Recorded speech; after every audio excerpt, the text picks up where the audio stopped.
Сәлем достар, үздік педагог каналына қош келдіңіздер. Сіздермен бірге Әйгерім Дәулетиярқызы. Сұрақ көп, мақсат дөп. Бүгінгі мақсат Ұлы Отан соғысына арналған, ұлттық құндылыққа негізделген садақ ату ойыны негізінде жүзеге асатын ойын түрімен таныстыру.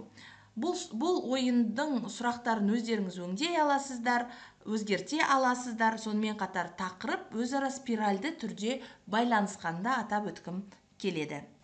Егер де дәл осы ойын сіздерге қажет болса, мына телефон нөміріне хабарласып ала аласыздар. Ал, кеттік.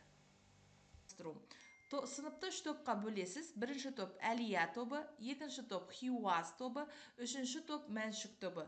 Өздеріңіз байқасаңыздар, бұл суреттердің барлығы интернеттен алына салған жаттанды суреттер емес, жасанды интеллекттің көмегімен өңделген, әрленген, сонымен қатар тартымды етіліп жасалынған дүниелер.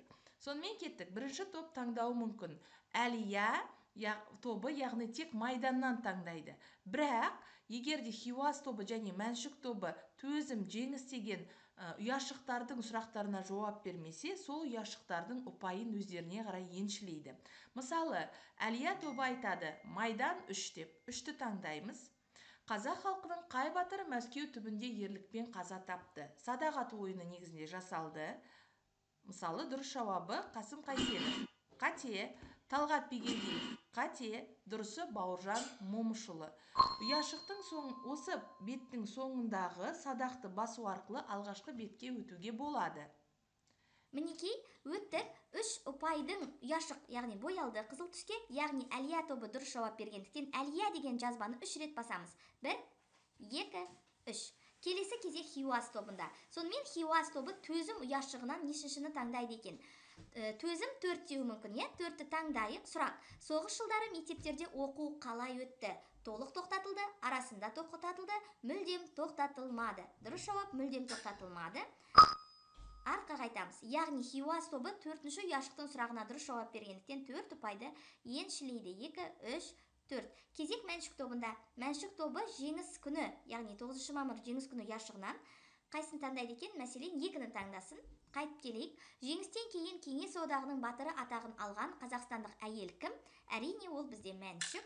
Ал егер де Ханшаны таңдаса, Хадишаны таңдаса, дұрыс болмас еді. Садақты басу арқылы қайтып келеміз. Яғни Мәншүк тобы да дұрыс жауап берді, 2 ұпайды еншілейді. Мәншүк деген жазбаны 2 рет басамыз. 1, 2.